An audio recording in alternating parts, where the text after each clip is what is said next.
And welcome to Awakening Through Love, the podcast. My name's Rod Gordon. And my name's Martina Hughes. And today, one of our community members has given us a few questions that they'd like to hear discussed around purpose. Yeah, so the question is, there's three parts to it. So first of all, it's discovering and deepening in your own purpose, how to support your partner's sense of purpose, and then how to align and work through those shared purposes with a sense of synergy and as little compromise as possible. So we're going to hit all three of those questions. I'm going to ask Rod questions because I feel like he has more to say about purpose than I do, but of course I will chime in along the way. I often have more to say. We could argue that that's even a problem. Okay, so let's jump straight into purpose. Well, I just want to say too, though, that this won't be like a complete, like we can't cover everything about purpose and there's so many layers and nuances, like for me and my experience around purpose and how it's oscillated and changed and moved. And I think it's really hard to capture. It's actually an incredibly big topic. It's a huge topic for sure. So yeah, let's start today, see where we go, and then see if there's anything else people want on it. Yeah, beautiful. Okay, so beginning on the topic of purpose, would you like to share a little bit of actually what your own personal journey has been? Because obviously, as most people who know, you were a hairdresser and now you're a relationship and intimacy coach. So that's quite a significant shift in purpose. So perhaps share a little of what that... I was supported by the universe. I can't hairdress anymore. That's true. That's true. Yeah. Can you share a little? Because I know in these years, you've actually sat quite deeply with the question of what is your purpose? It's been a powerful inquiry for you. Yeah. Like years ago, like even as a hairdresser, I was always fascinated by relationships. And so was one of the top two things that I loved about being a hairdresser. And so one was making people like look and feel beautiful. I love that, especially women. Like I love making men look great as well. But men are so business-like. It's like, you cut my hair, looks good, done, bye. Cut a woman's hair, make it look beautiful. She's like, oh my God, I love you. Thank you so much. It's like, oh yeah, I love receiving that.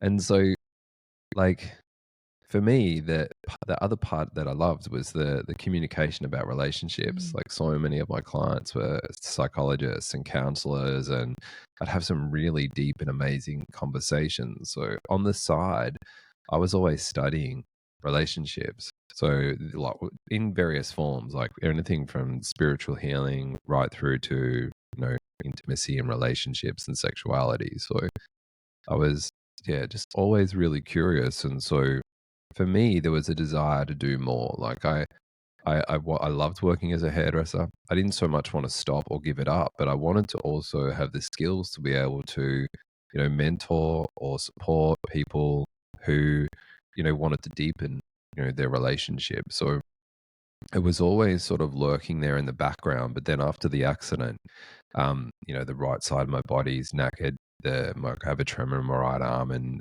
my nervous system's not good, so I don't do good with a lot of sound or a lot of stimulation. Despite your desire for me to go to concerts and things with you, I feel like I'll blow up.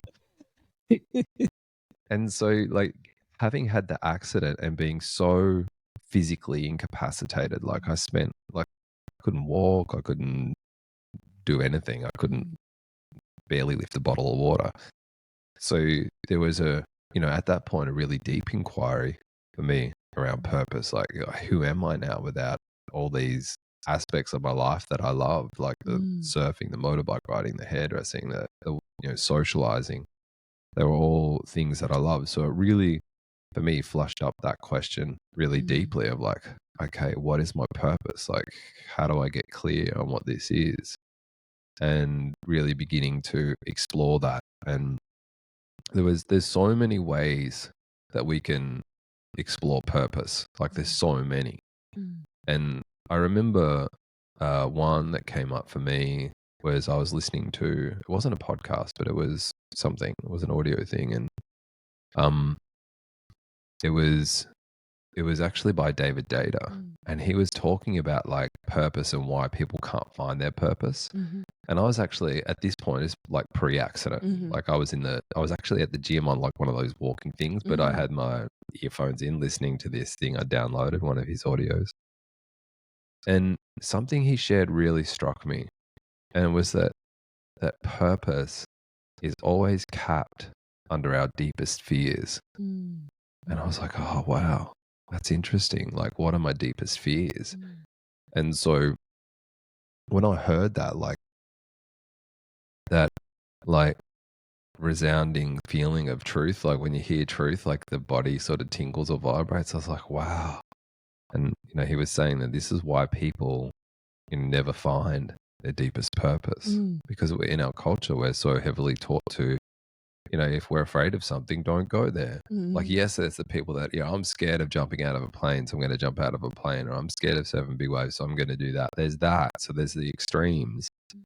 But with the subtleties and the small things in our bodies, we often, like, my experience was often like, oh, I'm afraid of that. That doesn't feel good, so I won't do it. Oh, I don't like that feeling. That feels vulnerable. No, that's not for me. Mhm. And the example of that would be like, public speaking Mhm. was one of my deepest fears, like be stage fright. Mhm. I remember being as a kid, and it still comes up in my mind, this one play we had to do, and I just did not want to speak. I did not want to roll. I wanted to be up the back. I just wanted to hide. Mm. And that fear has never left. That sense of, being afraid, the vulnerability of being up on stage. So having stage fright, I was always like, no, I have stage fright. I'm not going to do this, or I don't want to be on stage. So there was always this, societal wise, it's a perfect excuse to not do something. Mm. But that's what it was. It was an excuse.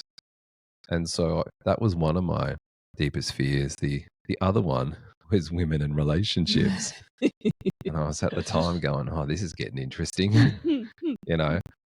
and like over the years, like I created like a program for a men's group I had around, purpose and finding our purpose. And one of the things I put in there was this question of like, what are your top 3 fears? And when I wrote that out and I was reading back through what I'd created, I was like, oh, I've only got 2. I was like, what's this third one? And I just sat with it. And it was really hard to find because it was hidden. And when I say hidden, it was the third one was leadership. Mhm. And both those things require leadership, which is why I say it was hidden, because it was sort of tangled up in those two, in being on stage and being seen in who I am and communicating. So it's that, there's a quality of leadership that comes with that. Also the same for relationship and intimacy. Yeah. Like it requires, leadership. And so I sat with that and I was like, oh, shit, right. Mhm. And so I dived into studying even more deeply. I think that's when I did the 2-year teacher training program that you created. And I was like, yeah, right. Okay. So there's something in this. I need to know more. I need to explore more. And then I think it was around halfway through year 2 in the teacher training that I had my accident. The funny thing was I completed all my like assignments and assessments and the study, what do you call them? The Case people studies. case studies. Yeah, I'd done all my case studies, and so I'd done all the required work, and then I was like, Kaputski, I'm out.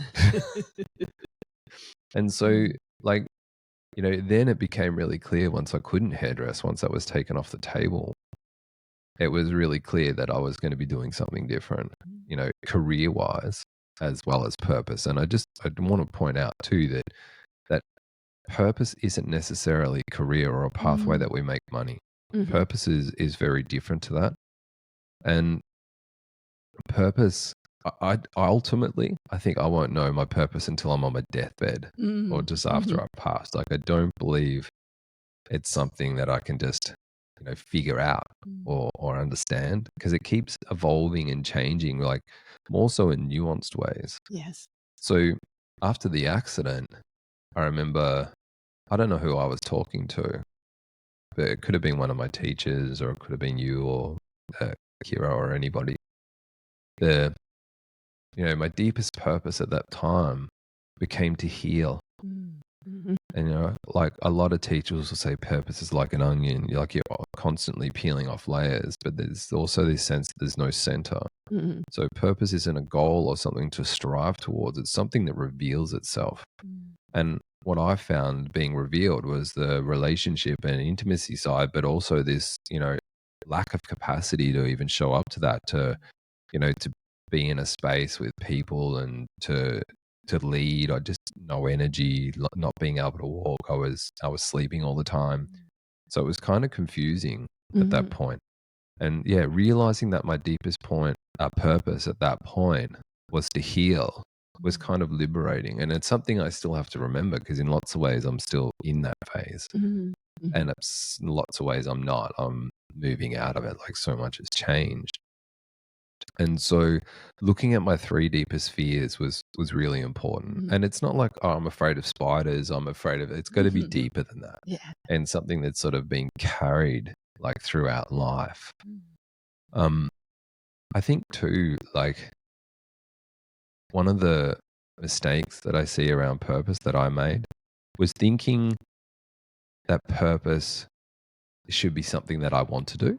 Mm. Mhm. Because there was no part of me that wanted to be a leader of relationship and intimacy stuff. I just wanted to study. Mhm. That was what I loved doing. There was no part of me that wanted to lean into facilitating or teaching or coaching or mentoring or any of that sort of stuff. It was just, I was passion. Mm. I wanted to study it. And the same with public speaking. Like, now I'm on a podcast speaking. I'll speak in front of a room full of people. You've tortured me into doing public speaking before, which was interesting. I did actually enjoy it, but oh my God, the fear was overwhelming. Yeah. Um, And just because you may not remember, but we actually did 2 quite large public speaking events. yeah, no, I remember. You do remember. Yeah. Just prior Trauma response. just prior to your accident, Yeah. and I remember you having that sense of like, of course you would ask me to public speak. Of course you would, because it's a weakness. Yeah. It's something I'm avoiding. So it's natural that your body's going to go, oh, you should do this. Mm. Yeah, that's part of your gift to me Yeah. in relationship, is to feel those places where I'm weak in some way, and to help me exercise that capacity to become whole. Mm. And so, yeah, we did do those 2 public speaking events. And Yeah. the funny thing is, talking is so natural to me, Mm. but I Mhm. can never remember anything that's written down in front of me. My mind just goes blank, which is why I don't plan any of this stuff anymore, because it Mm. doesn't work. Yeah. But doing those public speaking events was quite liberating. Mm. It was really Mhm. beautiful.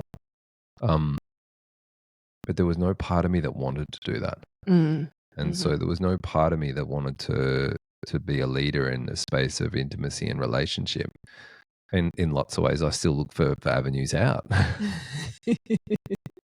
But it the thing about purpose and not being about what we want, one of the ways to I think to recognize our purpose is to look at, what does the world around me want from me? Mm. What are people Mhm. asking me about? And what is it what do people treat me as an expert in? And Mm. the funny thing was that I constantly had people coming to me about intimacy and relationships. Mm. Like, Mhm. even when I was attending events, like here and overseas, I Yeah. would have people coming to me, oh, what does this mean? What does that mean? Yeah. And when I say that, like, having been a hairdresser, Mhm. I understood women. Yeah. Like, women make sense to me. Yes. They're really, it's actually quite simple. Mm. And so, having had that understanding, I was just inundated with questions from, particularly from men, but also from women wanting to know how did they get their man to understand these things. And so that pointed my attention to the fact that, this is what people want from me. Like even at the salon when I was a hairdresser, for large periods of time I'd be single, but I would still have people asking me questions about intimacy and relationship. And so it was like quite clear that that was what was being pulled from me. That's what people were asking me about. I was like, okay, so this is showing me something. Yes. And so looking at the world around me was incredibly potent when it came to understanding, my purpose. Yeah. Like, especially when I had a look at what my fears were and what the people around me in the world were asking me for. It's like, yeah, right. Okay. But then what does this look like? How do I do it? Like, I can't make a career out of this. And it was so confronting and terrifying because, one, there's not a lot of people doing it. There's a lot now, but like I'm talking, years ago, 10 years ago when I first sort of started down this road. So it's really like, I can't tell you the fear because like I had an ex and I had a son and I was paying child support and I had a mortgage and I was too afraid. Like, in lots of ways, like I was studying and this, back in the day, like when I was 20, was I 21 or 22 or something like that? That's when I started looking into spiritual healing and energy work and was studying that right through until my late 20s, which is when I just started hairdressing. But the curiosity for these things was always there. And I'm trying to think, it would have been born in 72. So how old? I would have been 1992, 1993, being a young 20-year-old looking to study spiritual healing back then. Yeah, that wasn't a thing. that wasn't a thing at all. Like my mates were smoking weed and talking about martial arts and going surfing and doing all this sort of stuff. So he going, I want to do spiritual healing. It was like a little bit left of center. But that was like a big part of my life. But again, it wasn't something I was looking to create a career in. It was more something that I was passionate about. But those passions like led from one to the other, and somehow in all of that, people kept asking me for things around those specific topics. So I think that's a really potent way to recognize it, but also to recognize that it doesn't have a lot to do with what we want. Yeah, totally. And something I'm hearing in what you're saying, it's like it's almost an experience of following the breadcrumbs. And I remember my own personal experience of that when I was transitioning from being an accountant into, I'll say this world, very broadly, this world. But when I was transitioning and I was studying shiatsu and rebirthing, and I knew that those things weren't my purpose. I knew it wasn't like I'm going to be a shiatsu practitioner or I'm going to be a rebirthing practitioner. I knew they weren't the thing, but they were the breadcrumbs or the stepping stones, because I could feel my body going, yeah, do that. And so I'd do that and I'd be like, this is good, but it's not it. And then it is a part of it though. Yeah, it's included in what I do. Yeah. I remember the very first sacred sexuality workshop that I ran, which was my first kind of publicly like, I'm doing sexuality work. My voice, and my voice has a tendency for a shake anyway, but in the sacred sexuality workshop, my voice shook the whole 3 hours I was facilitating. Yeah. Like I was one of the most nervous I've ever been, but I also had this like a sense of alignment in my body and something coming from inside that was like, this is it. And I'm like, I'm terrified. And at the same time, this is it. Wow. That's amazing. Yeah. And I like the following the breadcrumbs. Mm-hmm. And for me, like for purpose, it feels like it's allowing it to be revealed to me, Mm, which is, the same as breadcrumbs, but just another way of saying it. But yeah. that's how I experience it in my body, is like I have to keep allowing it to be revealed to me. It's not Mm, so much, that's where I mean by what we want doesn't have a lot to do with it. yeah. It's like allowing it to be revealed. And what I've found is like going out, doing, achieving, getting what I want, Yes. there's always some sense of like, that's not it, it's not enough, or there's like, can leave a feeling of being quite miserable actually. Mm, And mm, it's not, but it's not, it's not fulfilling yeah. for some reason. There's this, I feel this belief in my body that it will be. Mm, And then the reality is that it's not. And mm, it took me a long time to wake up to that fact yeah. that, getting, doing what I want doesn't lead to me actually feeling happy or whole or complete in Mm, any way. But with purpose, when I give my gift mm-hmm. and focus on the giving, not the wanting and the receiving, it's in the giving that Yes. the feeling of wholeness and love, and that, oh my God, this is my purpose. That's Mm, when that feels most present and most alive. yeah. It's in the giving of the gift. Yeah. And that's why I think the allowing it to be revealed is so important. Mm, And I personally find it really hard to sit in that level of vulnerability mm, and mm-hmm. discomfort, because for me, it's not comfortable to sit in vulnerability. The Mm. first thing that comes up for me when there's a sensation of vulnerability in my body is a desire to be angry or to react. Mhm. Like I feel that come online, and I'm like, as soon as I feel that now, I go, oh, I must be vulnerable about something. And so that resting in that vulnerability and that not knowing and allowing it to be revealed, when I can do that, Mm, life is so much better. It's so yeah. much richer. The experiences that are created, what's created inside of me, Mm, is more valuable than anything I could have created on my own. mm, mhm. Absolutely. And even when I feel into the word purpose, it's like it aligns really beautifully for me with that sense of being of service. So Mm, it's not about me and following my ego wants, desires. It's like, how is the world calling for me to give my love, to give service, to show up for others? And I can look back at my life, even when I was really, really young, like the majority of my conversations were around love and relationships. mm, And then as a teenager, that also then began to include sexuality. So it was like such a big part of what my life, my conversations, everything was oriented around. But I also, had this thing for a lot of my 20s when I was working as an accountant of like, I'm useless at relationships, I'm terrible, but still my friends who were like, married and in functioning relationships would come and ask me questions, and I'll be like, how does that work? Here I am struggling. I had the same experience at the salon. Yeah. Yeah. Yeah. But in lots of ways too, I had the wisdom, Mm. but I couldn't embody it. I couldn't live it. I couldn't be it. Mm. That's a tricky transition. There's not, that's in lots of ways what we teach, but because no one else teaches it, it's such Yeah. a limited field of Mm. like, how do you take awareness and Mhm. then turn that into the way that you live so that you become that awareness? Yeah. Yeah, Yeah. that's an art that's not readily taught. Mm. So, Mm.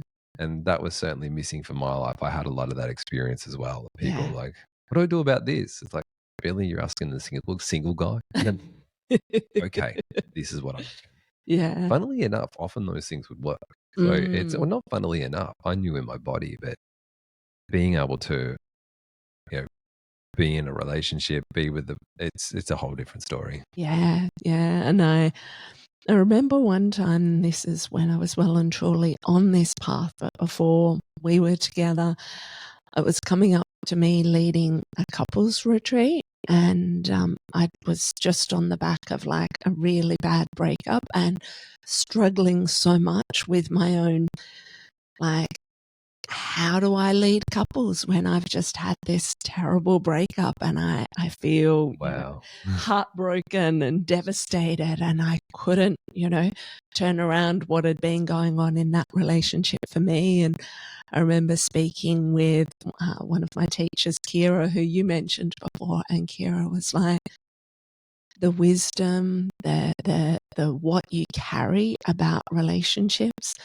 goes beyond what you consciously know in this lifetime, and that's part of your learning here, is to trust that gift that comes through you. And it was really humbling to receive that from her, because I was in so much of my own doubt and confusion at the time, but she really invited me to trust in what was already available in my body to be able to serve others. Yeah, what stands out to me there is the word "come through," because that's what it feels like. Yeah. It doesn't feel like this is knowledge in my head. It's just that someone asks a question and a response comes through my body. Yeah. It's not so much a knowing as an allowing. Yeah. Yeah, it's a very different experience, and I think that's probably the key piece, like for Absolutely. both of us in that part of the journey. Yeah. So we've spoken a lot about the purpose, getting in touch with purpose, the pain, the fears, the excruciating parts of purpose. So it feels like that gives people some clues around discovering purpose. What about deepening in the journey of purpose? Do you have anything specific to speak to on deepening in purpose? Yeah, in some ways it's similar to what we've already discussed. It's to keep allowing the process, because allowing it to be revealed, it doesn't stop being revealed. As long as we're alive, there's going to be a purpose for us, being and doing. And so I know for me, like, meditation has been a really important part. And there's some really actually good intentional practices people can do around meditation to create purpose. And so it's an ongoing curiosity is what what I've found for me to be required, and also a willingness to let go of anything that I think it is and allow it to be. So there's quite often, as soon as I think I know exactly what my purpose is, I start doing. And it's like, right, I've got this. I know what to do. I'm going to do this. I'm going to do that. And then it just all falls apart or turns to crap in some way. And it's just like, okay, that's not it. Yeah. And so allowing it to be revealed in its own time is really important. I think also gratitude for what is revealed, and allowing gratitude, for our gifts to be present, and to feel that gratitude. We touched on before about the giving and the being of service. For me, it's in the giving that the receiving happens. Yes. It's in the giving of my gift. In that moment, I'm giving love. I'm being love, which means my body is then filled with that love, and I'm now receiving all the love I could ever actually have wanted in the giving of that gift. And so it's to allow enough curiosity for that goalpost to keep moving and evolving and changing and deepening. Because anything I can think of right now that is my deepest purpose, the universe has much bigger plans and bigger ideas than anything I can create. So that sense of allowing it to shift and move is really important, because I know for me, like, I've quite often thought of purpose as like a goal, a destination, somewhere I have to get to, something I have to achieve. And it's actually not that. Yes. It's not a goal. It's not a destination. It's not something I need to achieve. It's something I need to allow happen, or something I need to allow to be revealed. So they're very different textures. So the moment there's any pushing or striving on my behalf, I completely fluff it. So after discovering it, allowing it to grow and emerge like a plant. It's like we might have ideas about what we want our plant to look like. Plant's going to have real different ideas about how it's going to grow and how it's going to look, Yeah. And I'm thinking about our birds of paradise at the back when I say that, because I love birds of paradise and lilies. And so, like, the natural flow of something has an organic beauty to it, and purpose has that same organic beauty. Mm. And Mhm. I know for me, it's allowing it to be revealed Yes. as I go is where the beauty is, because there's a sense of awe and wonder. It's like, wow, this is happening. Mm. I never expected this. Mhm. Whereas if I had a goal, I would only be like focusing on that goal. I wouldn't see the beauty around. Yes. It's not the same when I'm pushing towards something. Mm. Mhm. And so I think, the second part of, after some discovery of the general area and, allow it to be general and wide. Don't get too tied down in specifics Mm. because it'll change. Yeah, it's allowing and being willing to follow that. And I Yes. know that's something I think I've struggled with at different times, is it allowing myself to be willing, when it shifts or change, to move my attention to whatever the nuance or the adjustment is. But I also don't always know what's being revealed. Mm. So I'm Mhm. only seeing a small part of something that's going to be bigger. So Yes. sometimes it can be really disorientating and feel like I'm being taken off track or failing or not getting it right. But it's just it still revealing itself. Mm. So that carrying that ongoing curiosity and reminding myself to be curious Mm. and to allow. So there's a real deep surrender, a letting go and allowing that for me is required to take place for it to be revealed. Otherwise, I interfere in the process. Mm. Mm. It's like what I hear in that is allowing it even to be a creative process, like a Yeah. piece of art. Oh, I just did a thumbs up. I did not intend to do that. Did not know that was possible on this software. Um, but allowing it to be like a piece of art, like a random thumbs up in the middle of a podcast. Um, so then the purpose is continually evolving, and that beauty that comes in is like, oh, this person asked this of me, and this person gave me this feedback, and this input came in from the universe or left field or from my loved one. So there's that sense of the creative process that something much more beautiful can be made through the allowing. Yeah, it's similar to a relationship. Like Mm. one of the ways that, we've described relationship, it's a co-creation of love. Yes. It's something we co-create together through love. Mm. And so in many ways, purpose is the same. It's a co-creation of love with creator, the universe, the divine, the world, whatever you want to call Yeah. out there. But it's that co-creation. And I think the beauty is actually the not knowing. Mm. Mhm. If I can stay in that for more than a second, Yes. because I know I want to pop straight into knowing. Mm. But there's a trust and a faith that is, for me, required to be present. Mm. If there's Mhm. no faith or no trust, then there has to be control, and I'm back to Yes. being and doing, and I'm not allowing anymore. So Mm. in the faith and trust that, what I'm doing is going somewhere, or that it's for some higher good, even when it looks like it isn't, they're things that I have to constantly remind myself of to come back to the allowing of the Mhm. unfolding Yeah. of the purpose. The mind can be so tricky and slippery, can't it? I know for me, it's like, oh, that's it. That's the outcome. But then, like, to narrow everything down into that outcome can also cause me to feel like dry and tight and brittle as well. So, yeah, in the not knowing, it's like there's more nourishment and aliveness that's available. Yeah, and I think something when we narrow our attention down to one single thing, then we're also not seeing everything around it. Mm. And so there's no sense of awe and wonder anymore. There's no Mm. surprises, and there's no opportunity anymore for something greater to be Yeah. created. There's something more beautiful to sort of happen.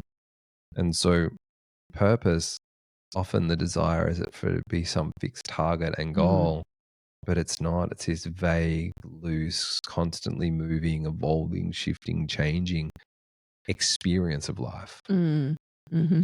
Yeah. Yeah. And it often is best known retrospectively, like looking Yes. back, going, okay, yeah, I see that now. Mm.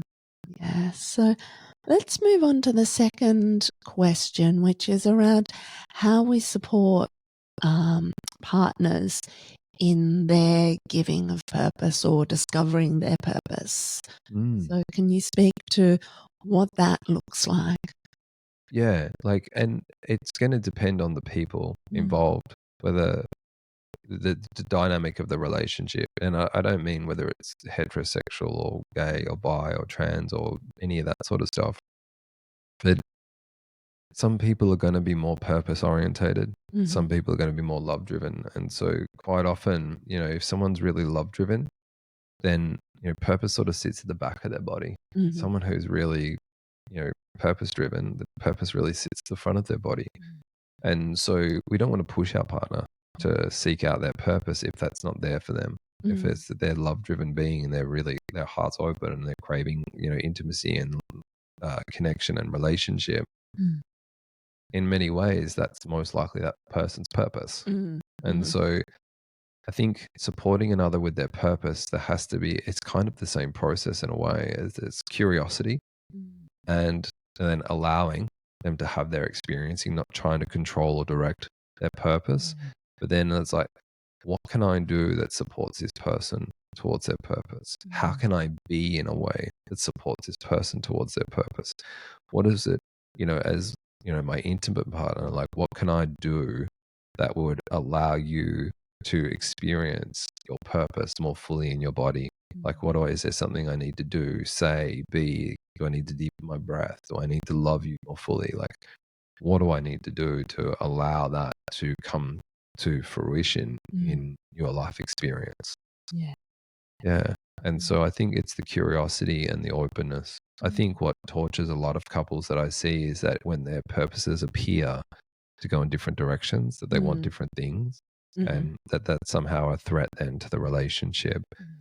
Whereas it's really an opportunity to find out how to connect those threads. Mm. Like, Mhm. what I notice about intimate relationship is so much of it's paradoxical. Mhm. There's the polarities, the opposites are always present. And at first that appears like, like say for men and women, if we're talking, heteronormative, is that what they say? Yeah. Yeah, I'm trying to use fancy cool words that I don't use. At Well first, done. thanks, Sweet. The At first, the paradox of being so opposite Mhm. just feels like it's an impossible bridge to navigate. Like, how do we close the gap and create closeness and intimacy, like between two people? That paradox offers us an opportunity to really think, feel, and be in completely different ways. Like, how do I bridge that? How do I meet that? And so the paradox of the different purposes is kind of the same. We meet it with curiosity, and it's like, well, how do we bridge this?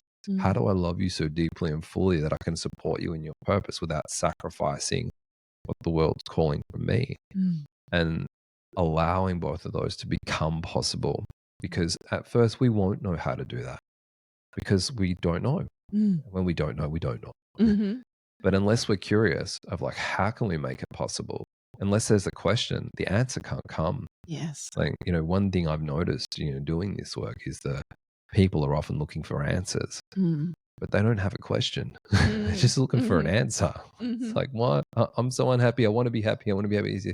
Yeah, we need a question. Mm. And so it's that being curious and having the question of like, how do we make this work? How do we thrive in this dynamic? Mhm. It's having that alive somewhere in the background with curiosity is a great way to that's a great way to enter into that conversation of supporting another person's purpose. And we also have to allow them to be where they are. We have to have absolute equanimity with our desire for them to live their purpose. Mm. You can't push somebody to live a life of purpose. It Yes. has to be born of their own desire. It has Mm. to emerge within their own being and to be allowed to come through and display through that human of who they want to be and what they want to do. The moment we start pushing someone, we're controlling them. Mm. If we're trying to direct them even for their own sake, it's still their experience is being pushed and controlled and Mhm. directed. No matter how much loving intention that we have present, their experience is being pushed or controlled or manipulated in some way. And so it's also allowing our partner to not live that purpose at all. Yeah. Yeah. We're totally free of our attention on them, Mhm. directing them to do anything specific. Because once we have this sense of, yeah, you have to go and do this, that's a condition. Mm. And now we're in conditional love instead of unconditional love. Yes. So it's like, how do I love this person? Allow them to fully immerse in the experience of their purpose and to fully not as well without me needing anything. Yeah. And so the way, you know, I do that is through curiosity and asking questions, like recognizing, say, you know, where you're at. You know, if you're having a down or a flat day, it's like, you need to rest. You need to stay in bed today rather than, you know, you need to be out doing your whatever, you know, giving your love, shining your light, giving your gift. You know, that day, batteries need to charge on that light. Yes. And so it's meeting the person where they're at, holding our desire for their purpose with absolute equanimity, with no need for it to be any different to how it is on that day, and doing our best to support them when their support's required, when that support's wanted or desired in some way, or if they really are going off track, say, hey, this is what I see. This is where you want to go. Yeah, you can. Like, don't try and stop them, but also allow someone to see where they're going, what they're doing. So it's like constantly with an open hand, everywhere. And so it's only in that open, loving support that someone can thrive inside their purpose. So for our intimate partner to thrive, they're going to need to feel loved and supported and held, and like, you know, like our partner's there and they're not going anywhere. That they can totally screw this up and change directions or blow it up in some way, and whatever happens, you know, I'm going to be there for you. Yes. So that's like, I'm here, I'm not going anywhere, is the feeling I think that our partners need when it comes to our purpose. Yes. And that's not an excuse for people to be flippant and just chop around and go, oh, my purpose is this today, my purpose is that today. That's not what I mean. But there's a genuine allowing that needs to be present. Yeah, I love that. Really beautiful. And it reminds me of what my journey has been in supporting your purpose. So when we were very first getting to know each other, I remember pointing out to you how strongly people responded to you even when you're a participant at events and retreats. So I had that sense of, it's almost like your purpose in this sort of space revealed itself to me, so I could point it out to you, like, and I didn't come with that kind of energy to you, but it was more like, have you noticed the way? No, you did. I got it. Have you noticed the way people respond to you? Have you noticed they want to hear you even when you're here as a participant? So there was that sense of letting you know that there's something real happening here for you. Yeah, and I didn't see that. Like, in lots of ways, like when I retrospectively, when I look back, I did, but there was also the part of me that didn't want to see it. Yeah. Because I was terrified of speaking in front of people. So I'd rather not see it and sort of, you know, can feel it and it's beautiful. And also I acknowledge it and it's real. Then I have to do something about it. Yes, yes, yes. So I think there's a part of me that just wanted to hide. Yeah. To hide from the truth of that.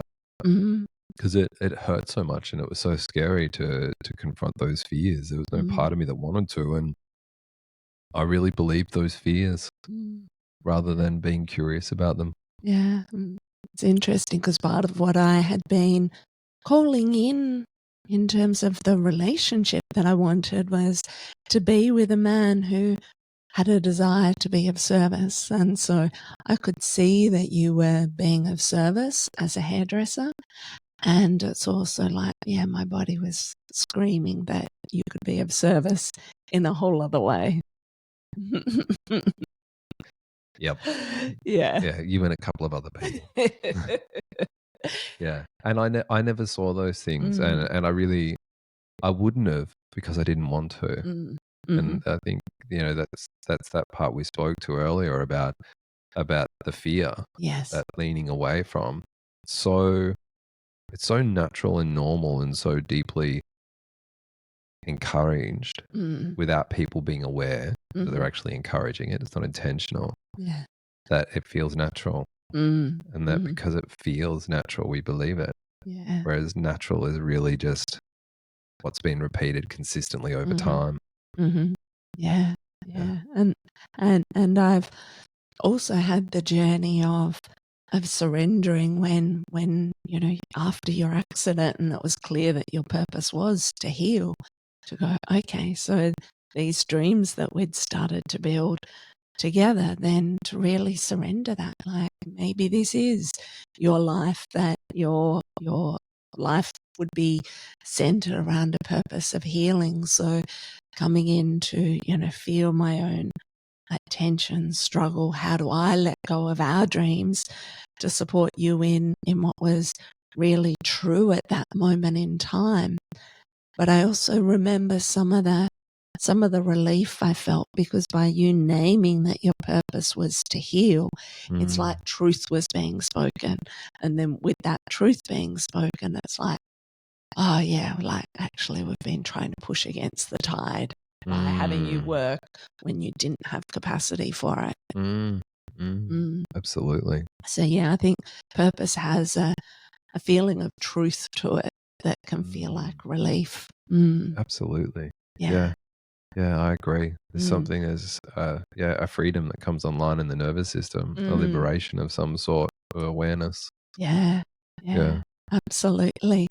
Which then really brings us to the third part of the original question we received, and that is, how do partners work together in negotiating each individual purpose or the shared purpose? How do people bring that together to live in a way that has synergy and as little compromise as possible? Or is compromise part of it? What's your take on that? Yeah, that's an interesting one. Like in lots of ways, all the things we've described would actually do that. It's the letting go and the allowing.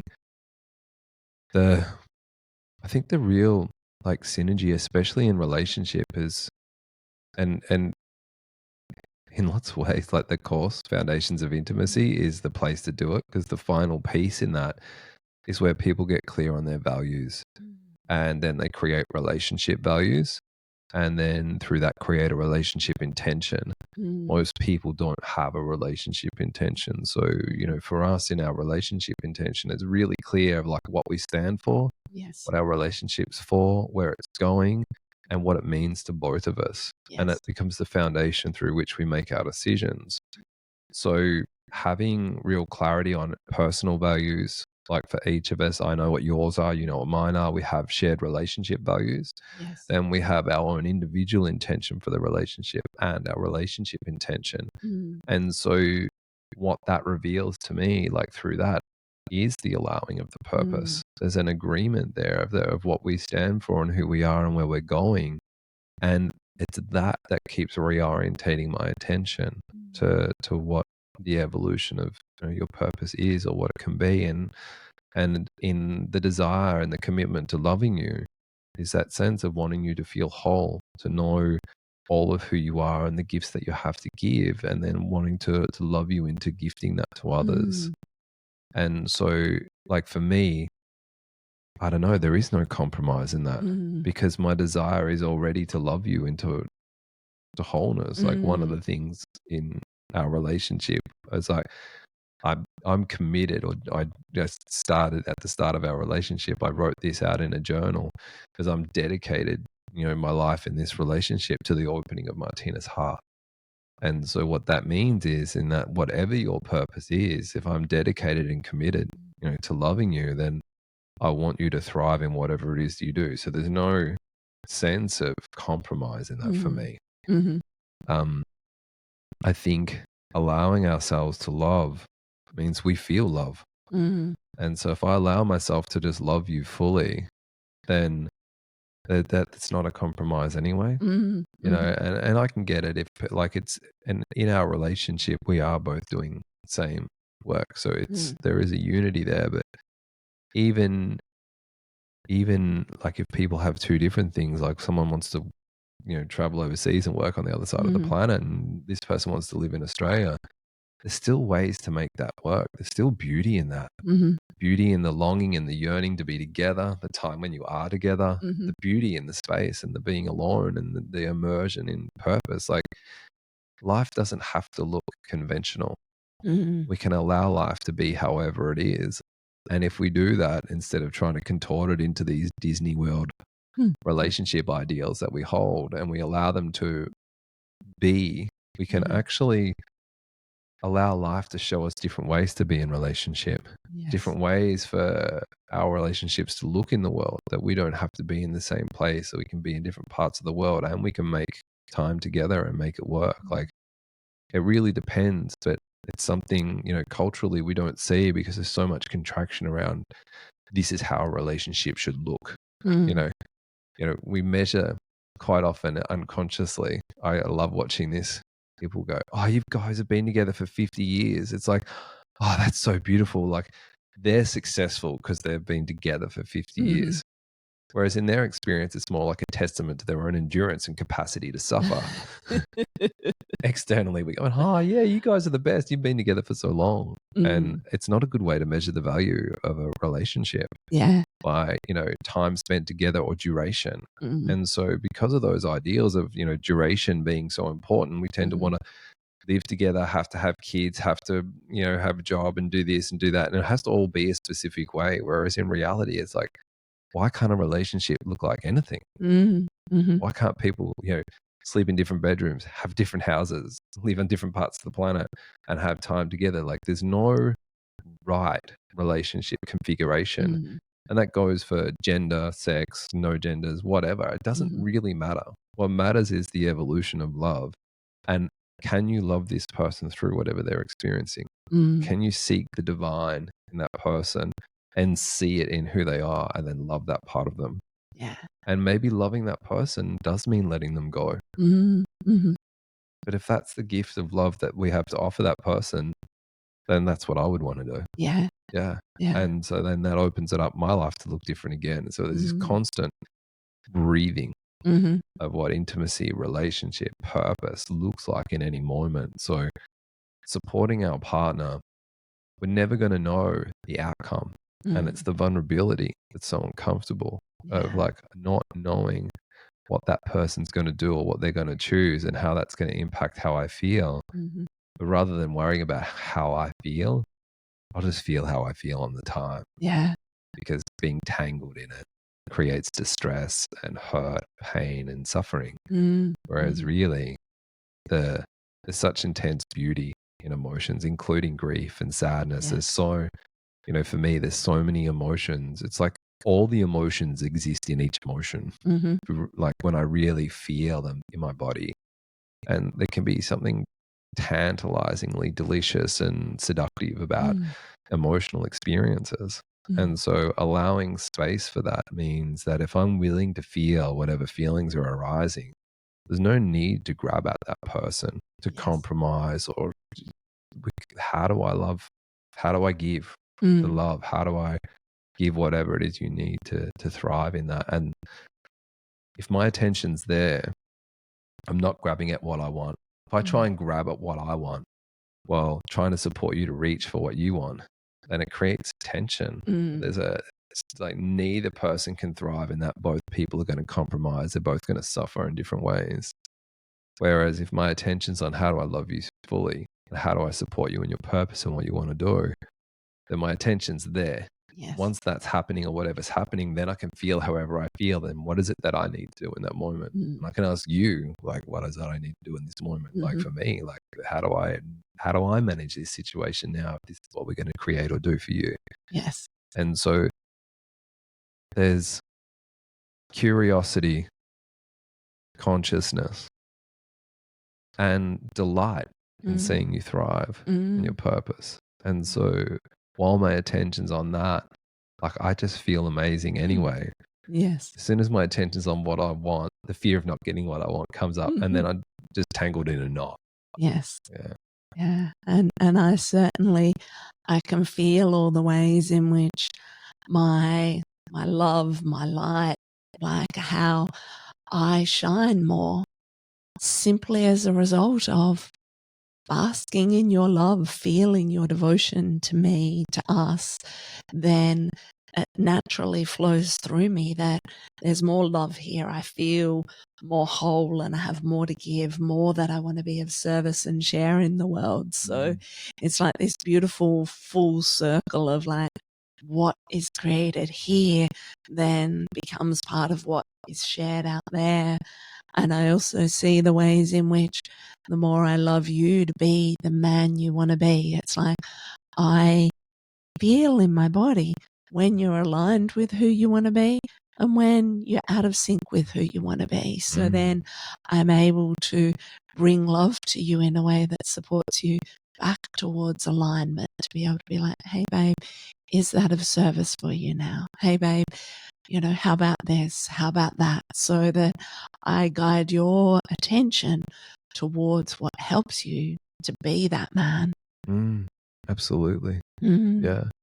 And I think there's something really beautiful in that giving and the ebbing and the flowing and to and from. And that's where the co-creation comes in. That co-creation of love through, intimacy and relationship, but also through purpose. And I think that's it there, right there, what you just said. Yeah. Beautiful. Well, it feels like we're at an end on this Purpose podcast for today, unless you have any further words to add. There's so much I would love to say about purpose, but we're just going to change directions, and it's not a one-off conversation. We can circle back to purpose. Let's see if people have questions in the community, and we'll go from there. For sure. And do leave us any questions that you have, any comments, anything you'd like us to dive deeper on. Just let us know in the comments. Thank you so much to everyone who listens and connects with us, because it helps us be in service and connected to our purpose. Yeah, we can't be who we are without you. So thank you.